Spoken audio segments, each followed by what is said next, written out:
व्योमवद् व्याप्तदेहाय दक्षिणामूर्तये नमः। ओम शांति शांति शांति। श्री गुरुभ्यो नमः। हरि ओम तत्सत्। So we were at the verse number 46. We had completed it in the previous class. व्याप्य व्यापकता मिथ्या सर्वात्मेति शासनात् इति ज्ञाते परे तत्वे भेदस्यावसरः कुतः। व्याप्य and vyapaka. There is something, what is vyapaka is adhika desha vritti. So you have golden necklaces made out of gold. You can have gold, you may not have a golden necklace. You may not have a necklace. That is the work, that is the karya rupa, that is the product, the effect. You can have the cause without effect, but you cannot have an effect without cause. You cannot have karya without karma. But it's quite possible that you can have uh, the karana, but you may not have any work as such. Okay. Satsang link. Okay, I'm again sending it. Okay, I've sent it. A lot of people are having this problem. Okay. So that is the issue. He's saying this vyapya vyapakata is bheda jnana. So if it is there, so because we are saying that this whole sansara is made out of Brahman or God, there are a school of thought, and that school of thought is tempted to believe that there is God and He creates this world. God is Vyapaka and the Sansara is Vyapya. He is all pervading. We are saying this. So the pervader and the pervaded are two different things. The Vyapya and Vyapaka are two different things. Advaita Vedanta says, even though there are several Shruti Vakyas which tend to give us an impression that, because it's very simple. Even Pralaya Kale, during the moment or the time of complete annihilation of all material realities, God or Brahman exists or not, He exists. We are there, we are not there. How we come into picture? We come into picture because God, the Brahman, becomes God with Maya Upadhi. With that magical power, so it assumes that magical power, becomes Ishvara, and then it creates the samsara. So the samsara appears as manifold. And then he creates it and he then enters everywhere. These are certain Upanishadic statements like that, which can be a little confusing. But that confusion need not be something that you would like to stick to. They are not very important. Why not? Because what they are trying to explain is these Shruti Vakyas are kind of not pointing at Dvaita. They are creating this world or prapancha is a manifest appearance or diverse manifestation of that one reality, and there is no real changes in the absolute. So when you are making, let's imagine, a rasgulla out of milk, so the milk becomes that sweet dish or sweet recipe. Milk doesn't exist anymore, so it undergoes some vikara, it undergoes some changes. When God creates us, He doesn't undergo any vikara or anything. There could be some anxieties whether God will have to undergo any real changes. There is a school of thought of Ramanuja and other Dvaita Vedanta schools of thought where God has tremendous unimaginable capacity to create the world as real. The Advaita Vedantists are a little anxious to accept the samsara is real because they would say that if the chains are real, where is freedom? So the Advaita message of Vedanta will be in question if you accept that there is God and there is samsara. The whole message here is, in fact, to say that there is only one reality. It appears as creator and created. Jiva Brahmaiva Naparaha. He made a tremendous statement. All these dualities that you are different, I'm right now, you know, reading something, trying to explain something, you are listening. Okay, this is at a very phenomenal level. Doesn't mean that particular consciousness, which is in you and in me and in all the people who are not listening to this satsang, is not one. It's only one. Consciousness is ultimately one. That is what he's trying to say. Vyapya vyapakata mithya sarvatmeti sasanat. Why? Sarvam idam khalvidam brahma. Everything sarvam khalvidam brahma. That is the message of the Upanishads. I am not saying this. Bhagavan Acharya, Shankaracharya is saying that this is not what I am inventing for you. You look at the Upanishads. Ultimately, everything is one. There is no second. And he will explain. Why so? He will explain in the following verses. Iti jnate pare tattve. When you know this paratattva, when you have full realization of this paratattva, vedasya avasaraha kutaha, vedasya avasaraha kutaha. Where is there any scope, any elbow room for duality? None so ever. That is how we had ended the verse number 47. Now we'll go to the verse number 47 and 48, in which we will do some quotations from irrefutable evidence is providing by quoting certain Upanishadic insights from Brihadaranyaka Upanishad, from Taittiriya Upanishad. He's giving few sentences and he's saying, look here, this is not my invention. This is there in the Vedas, and you cannot run away from the root. You cannot run away from what is the foundation of our knowledge system, which is the foundation of all our spiritual practice. Therefore, in the verse number 47, he says, Srutya nivaritam nunam nanatvam sumukhe nahi swamukhe nahi katham bhaso bhaved anyaha sthite chadvaya karani. Srutya nivaritam, with the help of Shruti, with the help of the Vedanta statements, Upanishadic statements. What has been nivarita? What has been refuted? What is denied, summarily refuted, nivarita? You cannot accept it because Shruti says you cannot go that way. Don't misinterpret. And what does this Shruti says? Nanatvam. That is what is refuted. There is no scope whatsoever for accepting that there are many things here. That is what beautifully he's saying, Nanatvam. And who has said this? Shruti has said it herself. We refer to the Vedas as a mother, Shruti Bhagavati. She is the mother. She is the mother of all wisdom that we can have any claims to aspire to have, and therefore she is compared with a mother.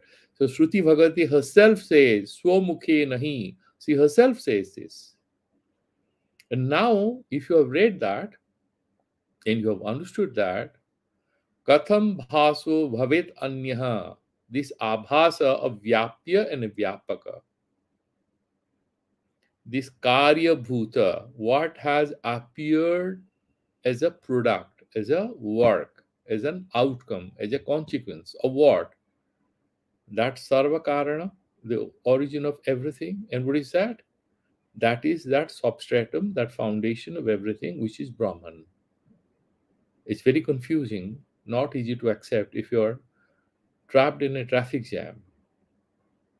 These Vedanta things can be psychologically very rude. It can be considered to be very insensitive. Today, you must have all read a disturbing piece of news. Some teenager was devastated, wasn't she, in Ujjain? Now, when you're talking about Advaita, and at the same time, you're reading this kind of news, with the television or your social media, wherever you go, you will hit up on that same event. How do you deal with it? There is war, there is inequality, there is injustice, and he's saying everybody is one, everything is one. Understanding this will give us, that is why the ethical opinion, the ethical attitude we are supposed to nurture, is based on this unifying truth. At the root of our empathy, at the root of our compassion, all embracing attitude has to be this perennial truth that ultimately we are just appearances and ultimately the unity. That will be a kind of universalism which not based on any one-to-one ethical calculation. If I do this, I'll get this. No. This is the only truth to recognize. The mind, however, falls vulnerable to different mean calculations, and therefore we have raga, dvesha, we have wars, we have relationships, we have fights, we have all these are happening. They will happen. The water remains water, and yet you may be seeing, if you stand at the sea beach, you'll find some waves are coming and breaking, and their forward movement is obstructed by the backward movement of a few previous waves. We are going down. You see some conflict, isn't it? The ocean remains the same, water remains water. It may be Pacific, it may be Arab Ocean, it may be Bay of Bengal, Arabian Sea, Pacific, Indian Ocean, whatever, water remains water. These names and forms are assumed. They are misleading. That is what Vedanta is trying to tell us. And what does it say? When you have understood that fundamental thing, iti jnate paritatve, that is the paratatva, that is the ultimate truth. Bhedasya avasaraha kutaha. Where is the room for any kind of any kind of nanatva? That's what he's saying. Nanatvam somukena hi katham bhaso havedanya. How can the abhasa, karya bhuta abhasa, that phenomenal reality which is hitting you in the face, by the way, whether it's a traffic jam, whether it's a park cut, whether it's unemployment, all these facts are hitting you in the face. You're right there in front of them. But the Vedanta is trying to say, don't you get overcome by anxiety or fear or anything. Never forget the foundational truth. They will come and they will go. You have to stay cool. And it's very important that you remain cool, because that coolness is not a psychological state. That coolness is associated with your truth orientedness. That coolness is based on your understanding of this ultimate truth which Vedanta gives us. That is what he's trying to say. So, katham bhaso bhavet anyaha. Anyaha means, what is that anya? That karya bhuta, sansara, whatever you see. Vyapya and Vyapaka. This relates to that. This is a cause of that. All that we see in our Vyavaharika life, in our everyday life, is saying, why to accept this? Sthite cha advaya karani. Because let's imagine, again, let's go back to the example of the sea beach. You're standing and you're seeing several waves. You can count them, maybe 15, 13, 25, depending on how deep can you look at, and you are focused on the waves, or you are focused on the foam or the water bubbles. But when you know these are appearances out of the substratum of water or the ocean, the waves will be something that you will watch and enjoy without forgetting that they are all ultimately water. I mean, to be very honest, Vedanta in that sense can actually be considered to be a very boring philosophy. It's nothing new. What are you trying to say? Everything is one and that's all? We go home? He's saying, no, I'm going to give you a few examples. If you do not understand this secret, you're going to suffer emotionally. And that is what he's going to explain. Let's look at what the Tikakara says in the verse number 47. He's saying, Nanu pratyakshena bhasamano vyapya vyapaka bhavaha katham mithya. How can you say, I am seeing there's a person who beat up another person, somebody shouting at another, vyapya vyapaka, something happened and it led to this. All this I am seeing right in front of me, and you're saying it's all lies? He's saying, look, please understand. He's saying, I am not trying to convince you about it. This is what the Shastra itself has directly negated as fundamentally true. These are appearances. I'm not saying no. Mithya doesn't mean, please understand, if anybody asks you as to what is mithya, mithya is not false. Mithya is neither sat nor asad nor sadasat. It appears like this. What is completely false? Bandhyaputra, the son of a barren woman. Have you seen one? Or horns of a hornet's horns, or something like this, or rabbit's horns. We've never seen them. They are not prasiddha. But coming here, it's not completely false. If samsara is completely false, why is it appearing before our eyes? If it is completely true, why is it vanishing? The snake is not completely false because you are seeing the snake, and it's not true because actually it's not a snake. There is some foundation on which it is appearing. The Brahman is the foundation, the ultimate truth. That Satyam Jnanam Anantam Brahma is the foundation on which samsara appears. And somebody might say that I'm getting more peace by doing bhajan and kirtan before God. Why do I need to study Vedanta? No, if that suits you, can do it. That's not a problem. The problem is that emotional attachment with God will solve all your problems until you suddenly hit upon a big issue in your life where your bhakti cannot help and you will cry and say, God, you have abandoned me. If you study a bit of Vedanta, then you will not say that, God, you have abandoned me, because you would understand God doesn't abandon us.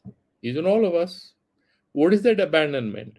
Because we are creating a distinction between ultimate, the Almighty, and us, that we feel abandoned. Ultimately, it's all our own actions are fructifying as results. And therefore, we will have self awareness, and we will have. It's quite possible that you are face to face with death sometimes, and you have to take the name of the divine. For sadhana, for upasana, you have to do that. Absolutely no problem. You need to do that.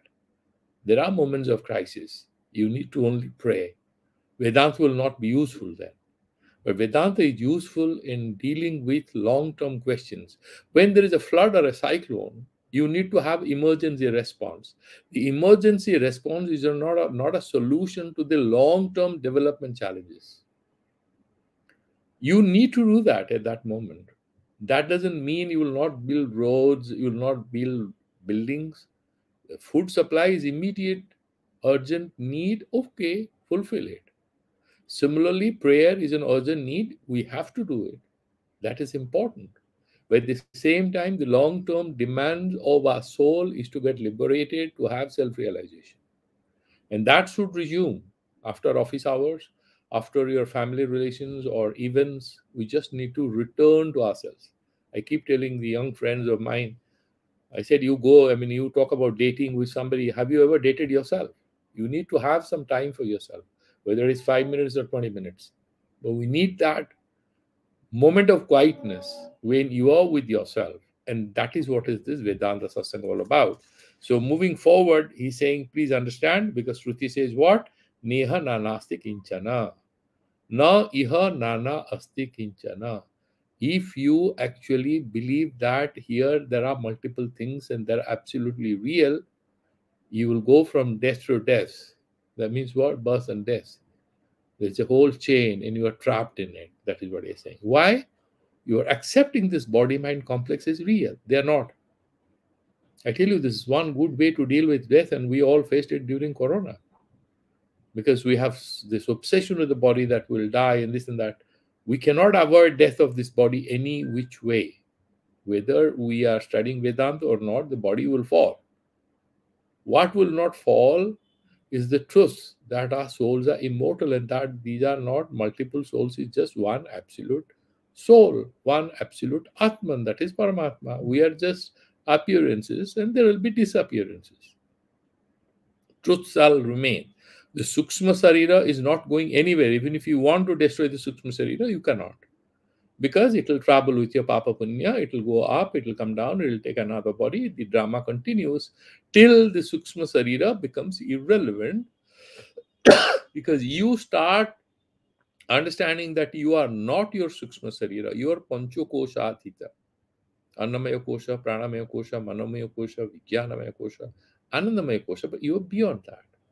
And we have discussed that they will come again. This is what is the verse number 457, 447. He's saying, please understand this. This is what has been mentioned by the Vedanta statements in the Upanishads. I am not inventing it. That is what he said. Nanatvam nivaritam tena cha nanatva nivaranena. By doing refutation of these multiplicity and duality and diversity, advaya karanena, the source is that one absolute unity of everything, which is the cause of all causes and effects.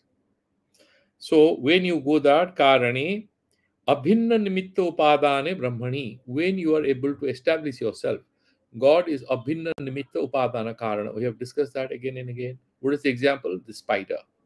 The spider weaves a net out of its own saliva. It uses what is the raw material? Out of his own body. And then who is the efficient cause?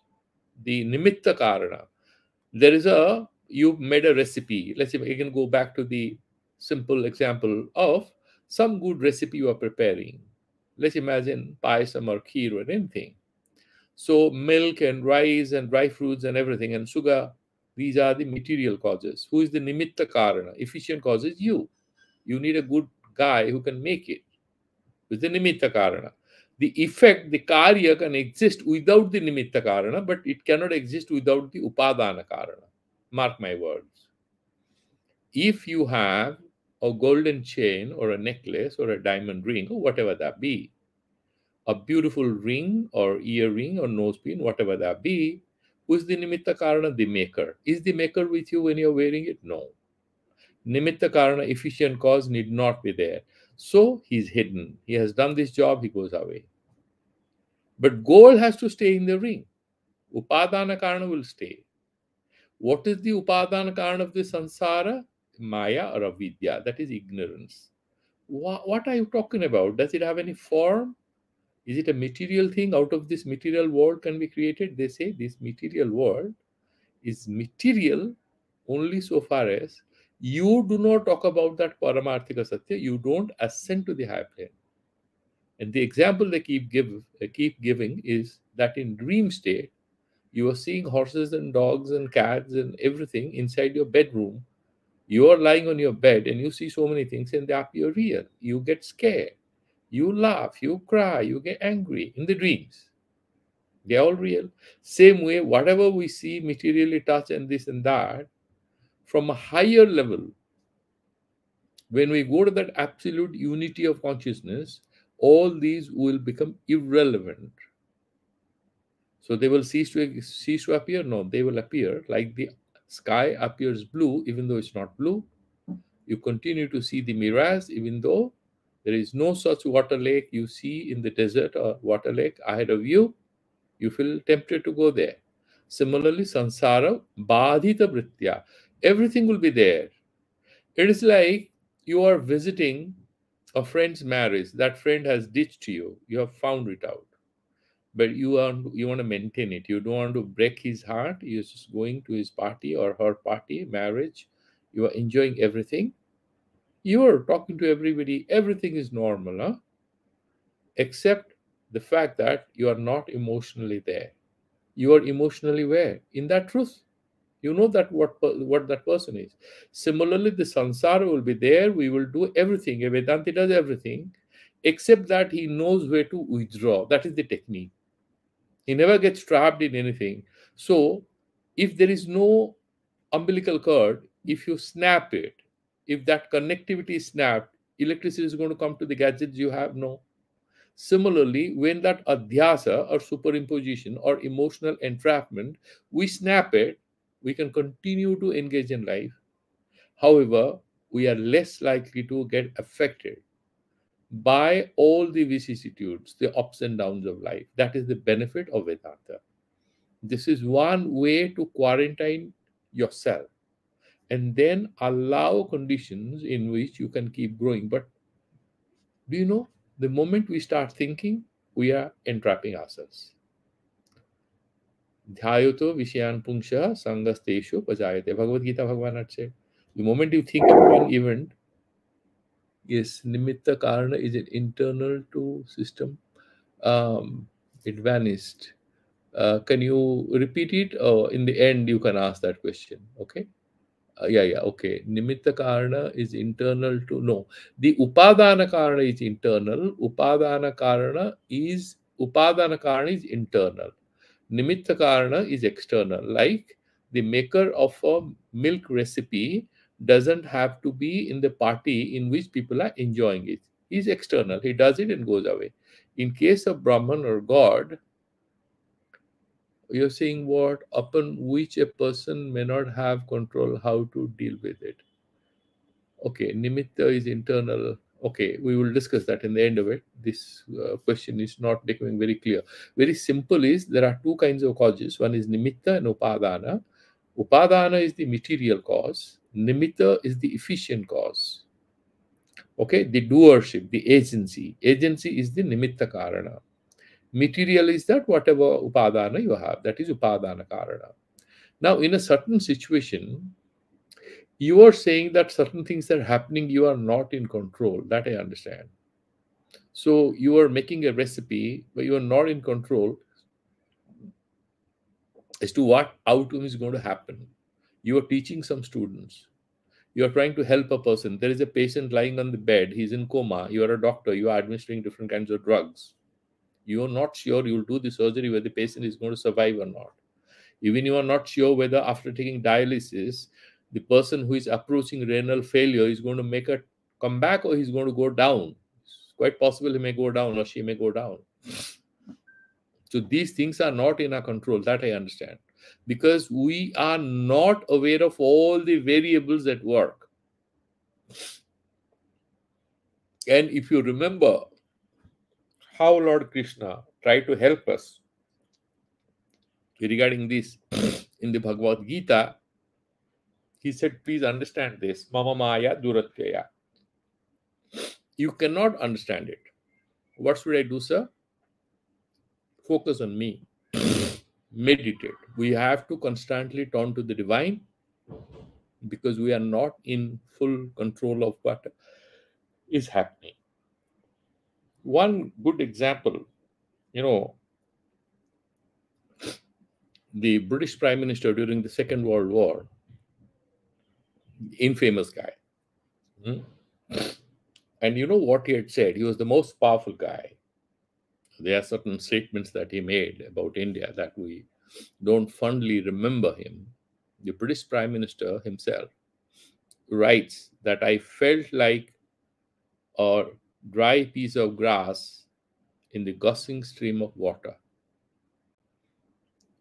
जैसे घास के तिनके, and you are not in control. You might feel like that at many times in your lives. We are often not in control, like in a big crowd. When there is a stampede, you are moving. Like in a tsunami, you are moving not because you want to move, you are moving because of external factors working on you. I fully recognize that aspect. That's there. And then what are the ways in which we can deal with it? There are certain ideas about prarabdha, there is something called divine grace, and then your own karma. There are three factors there. There is prarabdha, and there is divine grace or anugraha, and then there is karma. Anugraha cannot come if there is no karma. Prarabdha will create necessary conditions, not provide sufficient conditions for whatever is happening in your life. You might say, I have prarabdha, then I'll have jnana. If I have prarabdha, I'll become a monk, I'll become a millionaire. But you have to look at the other two legs of the whole drama. One is your prarabdha, the other one is your karma, whatever you're going to do, and the third one is divine grace. So by doing something positive, we are creating some positive energy to invite God's grace, as he mentioned in Bhagavad Gita. I give opportunities to my devotees to do good things so that I can reward them. And I also give opportunities to the people who have a lot of Asuri Sampat to commit errors so that I can punish them. Forget God. Look at it in a very secular way. In everyday lives, in all our life situations, as they say in the New Age philosophy, every decision we are making either is opening a door or closing a door for our progress. We can keep it as simple as that and then move forward. But having that faith in divine grace, gives us certain hope and gives us the ability and the confidence to move in the face of adversities. And that gives us a kind of determination and kind of willpower which otherwise a person doesn't have. That is the only advantage of it. So in the verse number now 48, he's saying, look here, if Shastra says there are no two, there is only one thing. If you are indulging in dualities, accept this sansara as real. My body is me, my relations are real, everything is real. You are out for a lot of setbacks. You will feel ditched by a lot of people and the way they deal with you. You are out for setbacks, is explaining in the verse number 48. What does he say there? Dosopi bihitah shrutya mrutyum sagacchati iha pasyati nanatvam mayaya vanchito naraha. Dosha api bihitah. Dosha punishments are there. There are some faults. That's a drawback. Shastra says there are not multiple things, there is only one. Accept Advaita, accept everything is one. And if you don't, you accept the samsara is real, then there is a God. That is what all general religions believe in it. You see, actually, Advaita Vedanta, to my mind, has no conflict with any other religion. Why? Advaita Vedanta takes the discussion on divinity, on life, one step beyond God. It doesn't deny God. It accepts God, then goes one step beyond it. What is that? That is the absolute consciousness, absolute pure consciousness. It goes there. And therefore, you can believe in whatever religious, scriptures you have, you can trust them, you can worship your personal God, and yet you can accept this unified thing without having to actually, either dismiss your own faith system or anything. Because Advaita Vedanta cannot have any conflict with anything because it is sarvatmaka, is accepting everything as one. Therefore, he's saying, dosopi bihitaha srutya mrutyor mrutyum sagacchati. This is one of the statements in the Upanishads. And that statement says that if you do this, you are out for a lot of problems. And what does it say? What is that statement? That statement is like this. In verse number Tangha Uvacha, this is Taittiriya Upanishad. No, this is the verse number. We'll go forward. Yeah, just behind that. Yeah, so in the verse number Kathopanishad 2:1-11. Okay, second chapter, and then 1 and 11. If you look at it, Manasevedam aptavyam neha nanasti kinchana. Through vichara, you can get it. You should get it. What? That there is no two here. And in case you don't, if you accept duality, if you accept all of us are real, the samsara is real and all that, then what happens? Mrutyoho so mrutyum gachati. After one death, then what? You have rebirth and continue. Mrutyoho so mrutyum gachati. From one death to another. Sa iha naneva. Ya iha. The one who here, iha, during life, on this life, in this earth, Nana iva pasyati, as if there are too many things. It is a dialogue between Nachiketa and Yama, the god of death. And god of death is explaining why people die. And the answer he is giving, death, which is a source of a lot of anxiety and agony, is actually not due to me doing anything as god of death, but because of ignorance that you have. Once you are able to get rid of that ignorance, then you shall not have any problem as such. And that is what he's trying to explain here. Okay. This is what he's saying. Dosopi bihitah srutya mrutyoho mrutyum sagacchati. Yaha pasyati nanatvam. The one, whosoever is saying, that is what the Shruti says. Yaha iha pasyati nanatvam. The one who sees here is all different from each other. That means this positive positivistic kind of an approach to reality, as all this is verifiable, it's real. And what kind of a person is he? Mayaya vanchito naraha. That fellow is vanchita, means he's subject to vanchana, pravanchana. He's deluded, he's cheated by Maya. That's why Bhagavan had said in Bhagavad Gita, Mama Maya Duratya. You cannot overcome it on your own. So the one who accepts God, the one who accepts this Paramatma Tattva, he accepts Vedanta, he accepts the unity of everything, he is free. Maya cannot do much to him.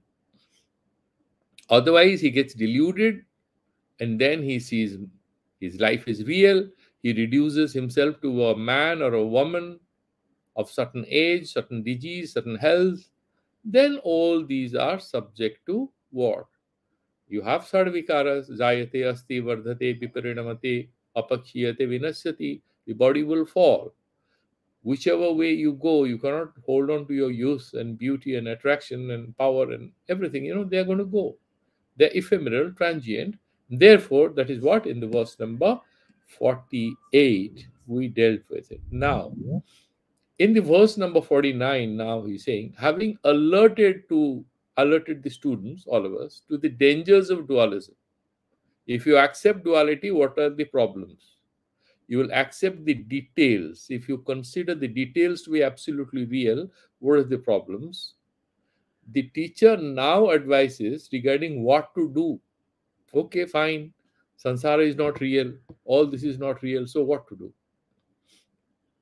The best example is that imagine there are some children, they go and there is some kind of a mini bazaar kind of thing is there. So children are playing. So there are certain swings and those roller coasters and everything. And there is a particular point where the boy gets very addicted. There is a shooting race there. And if he can shoot, he'll get a reward. So he's demanding a lot of money from his mother. He wants to go and shoot. Or maybe he gets trapped. He gets very excited about a certain game. The mother is saying it's time to go home and do homework and you have examination tomorrow, but he's not ready to do it. That can happen to him. I mean, this is just a metaphor.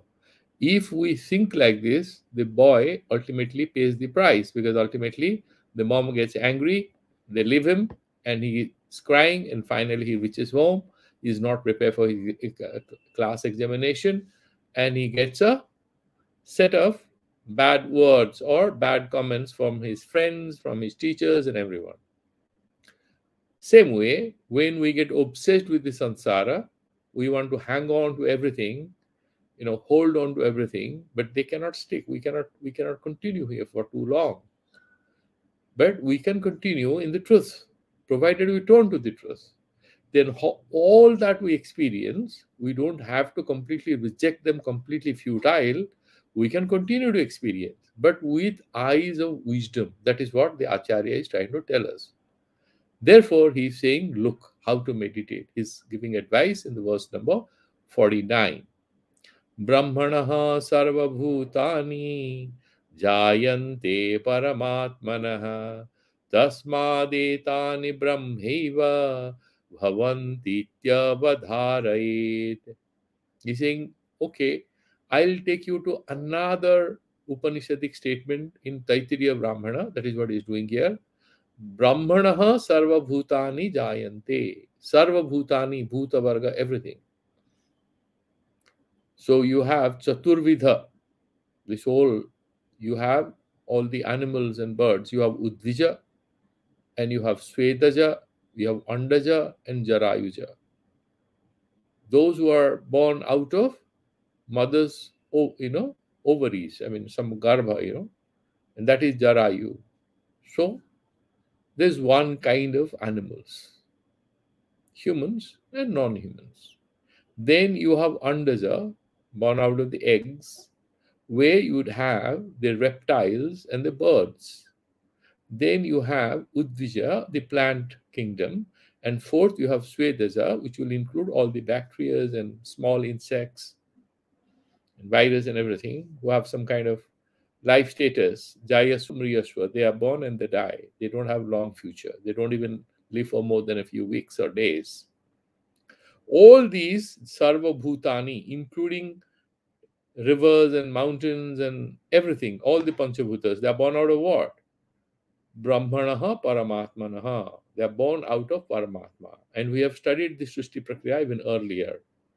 Tasmad va etasmad akasha sambhutaha. So you have first the apanchikrita panchabhuta, and out of apanchikrita mahabhuta, certain things, the vijnanamaya manamaya kosha sukshma sarija is created. Then from panchikrita mahabhuta, you have the annamaya kosha, the sthula sariras, the physical bodies are created. That is what we have studied earlier. So all these are born out of that fundamental reality called Brahman. Tasmad etani brahmeva, and therefore, because karya is not different from karana, the consequence is not different from cause. The golden necklace is no different from gold. The milk cake is no different from milk. Therefore, he's saying Tasmad etani. Etani means etani bhutani. All this bhuta varga, karya rupa, all the products, all that you see, the phenomenal realities, Brahma eva. Ultimately, look at the cause, ultimate cause. Brahma eva bhavanti iti eva avadharaye. Accept this. You know, this is a very cruel statement. I tell you why. Because this is going to rob us of our attachment to the sansara. The little girl singing wonderfully, you are enjoying it. What Vedanta will do, you can't even enjoy it. The little girl is dancing, you want to smile. Vedanta will put a lid on everything. Is that so? Is it the case? No. But it's very cruel because this truth is very straightforward. You just look at, if you want to understand what it is, you go to the sluice gates in a water barrage where the water is getting released. Billions of water bubbles are getting created and they're getting smashed. The water moves forward. And you'll find there a lot of small living beings are falling into water and they get smashed. There's no chance that they can survive. Some do, some can't. This whole process has no consideration. There is no accommodation. It's as per nature. As per nature's plan, it happens. So this samsara, this whole creation, will also get annihilated. We can stop it. It appears and it disappears. The most handsome, the most beautiful girl grows old and falls dead. Most at the same. So all of us, the appearance part of it is creating all anxieties in us. So the truth he's harping on here. What is that Upanishadic Vakya from where he's making this very strong statement that whatever you see as a product is no different from the Karana? And what is he trying to say here? Tangha ubacha yatova imani bhutani jayante, from where all these bhutavarga are born.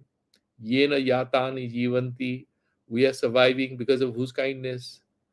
God creates Annamaya Kosha, then he gives us Anna. Otherwise, we were going to die. So, Yena Jivanti, because he is the Bharta. In Bhagavad Gita, he is Bharta. How? This whole sansara he has created. Then the Jagya Prakriya, we studied that in Bhagavad Gita. How you have to do karma. Then you do Jagya, then you have Parjanya, you have clouds, and then rain, then you have Arna, and then the Jivas are there, and then they will do karma. The cycle continues. Yena Jivanti Yat Pratyanti avisanti. So again, end of the day, we all die and we go to what? The causal form. Tad vijigyasa swa. Know that. What is it? Tad Brahma iti. No, that is what is Brahman. And if you meditate on it, if you realize it, then you will lose too much of obsession with the details which are very colorful or depressing or exciting. You would be able to return your consciousness, you return to that foundational secret out of which everything has become apparent and diverse and colorful, etc. etc. You look at the commentator, he's not saying anything. Kincha bheda drustehe dosha savanadapi.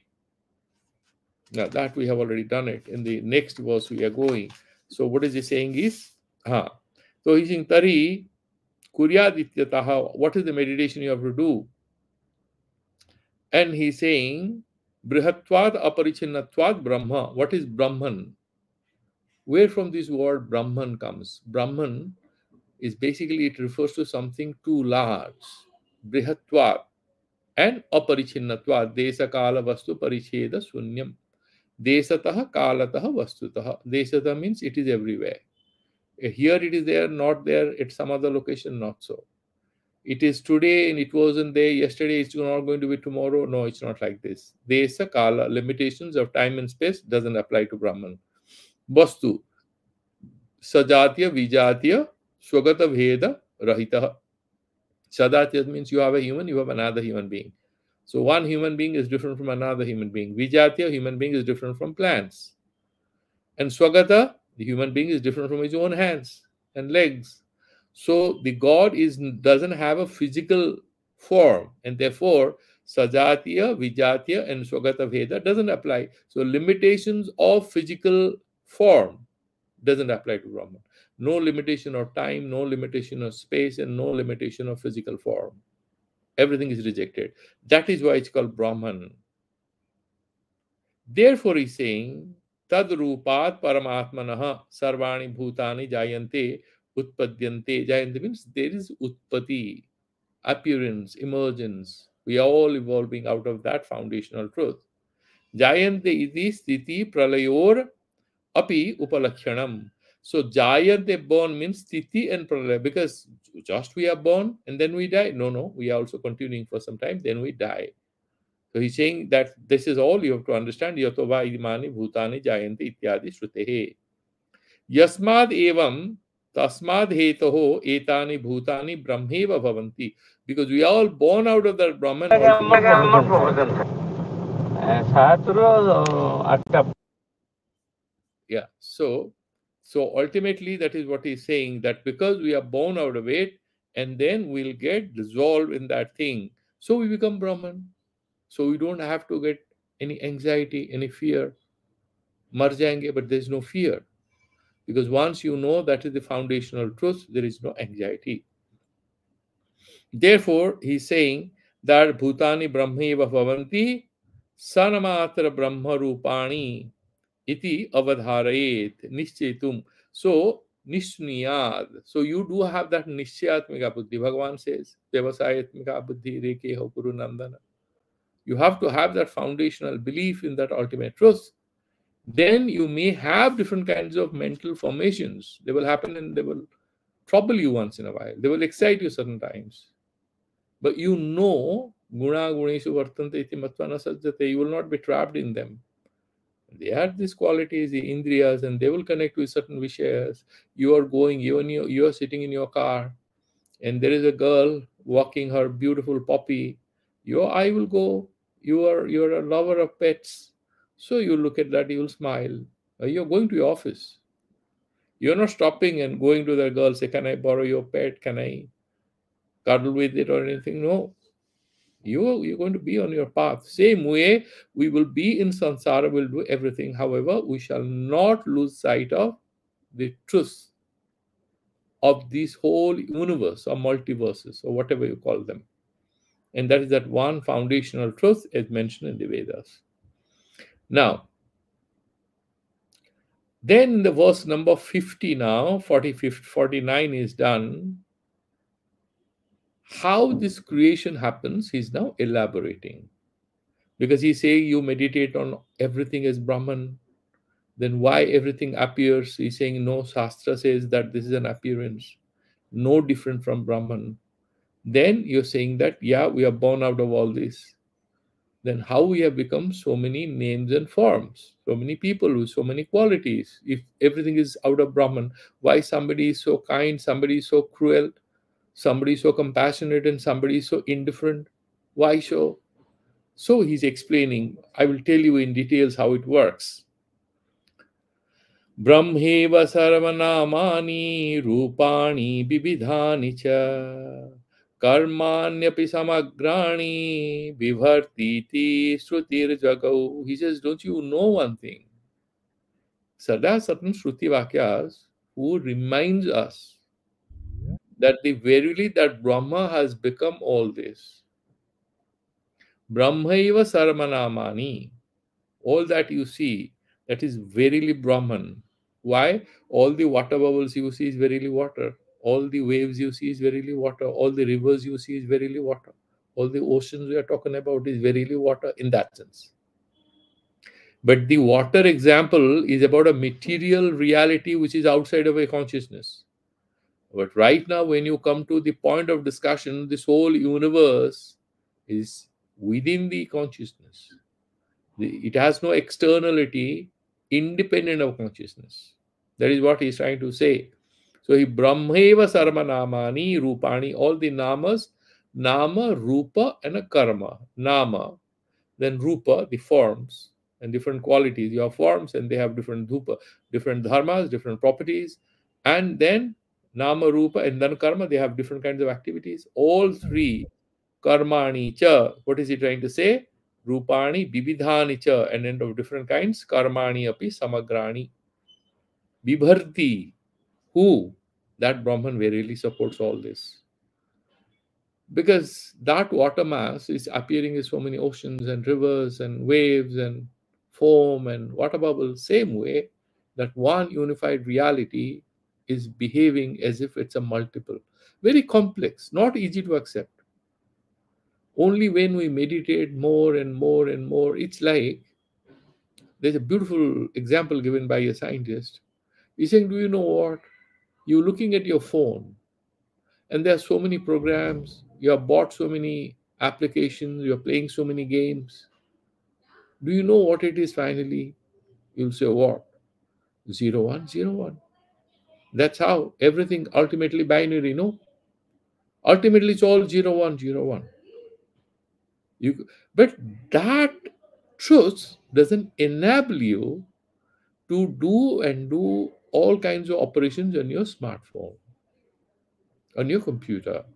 Similarly, we do presume that this application is different from another application, and this is my screen, and this is everything ultimately is written in certain language, and computer science student will say ultimately everything boils down to 0101.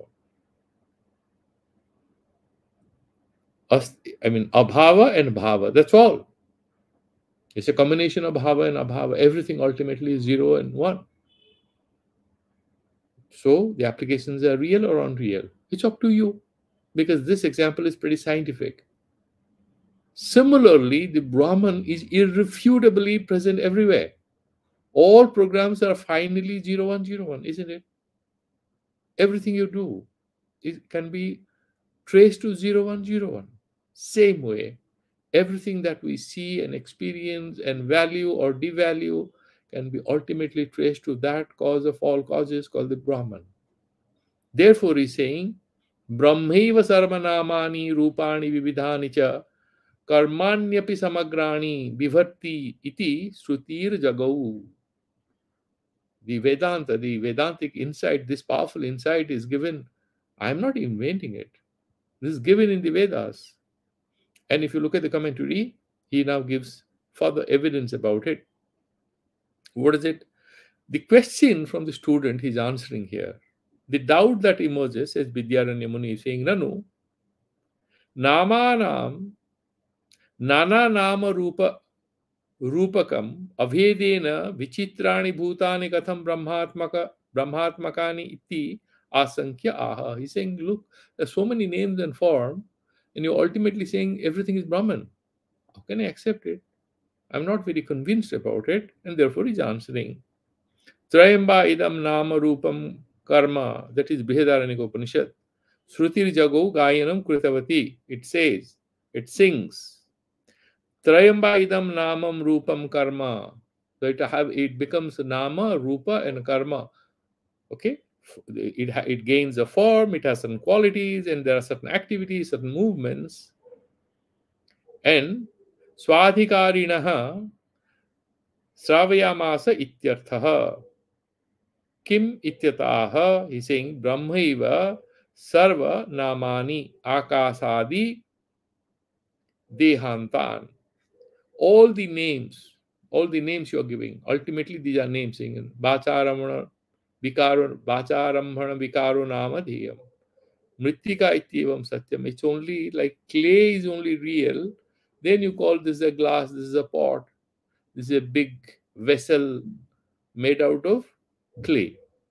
Everything is made out of Brahman without any material transformation of Brahman because it's not a material thing.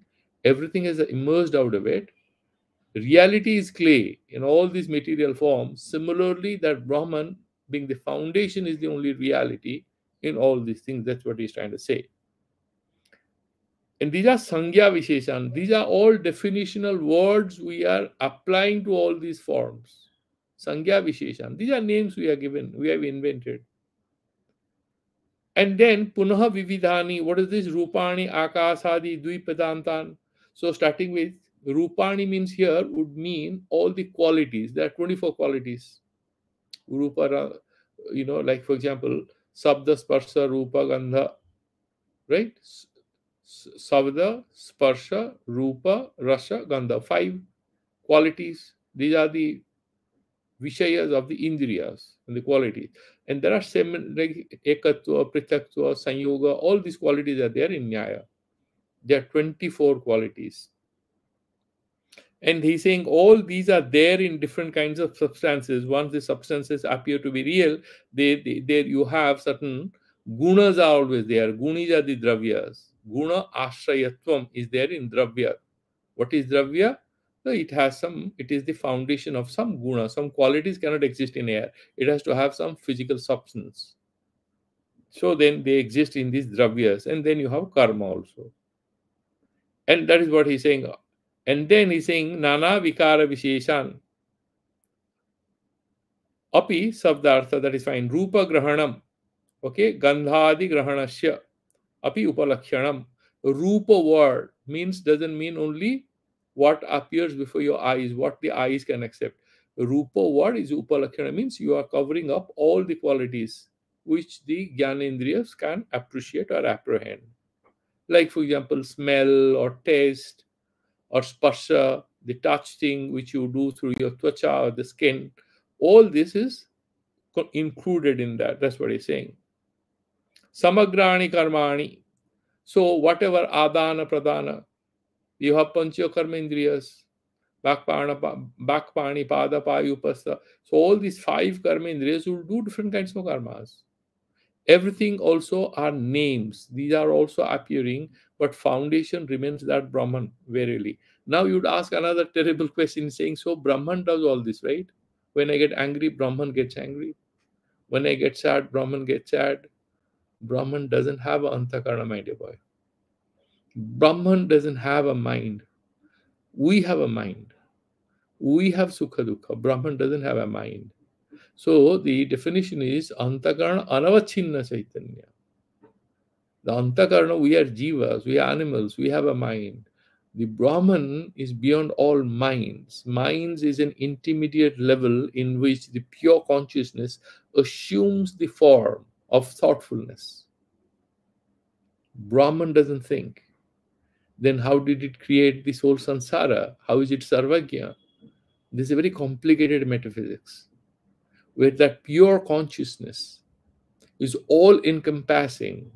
So we attribute qualities to it, we attribute agency to it, but it's beyond all agency and beyond all attributes, at the same time encompassing all agencies and all attributes.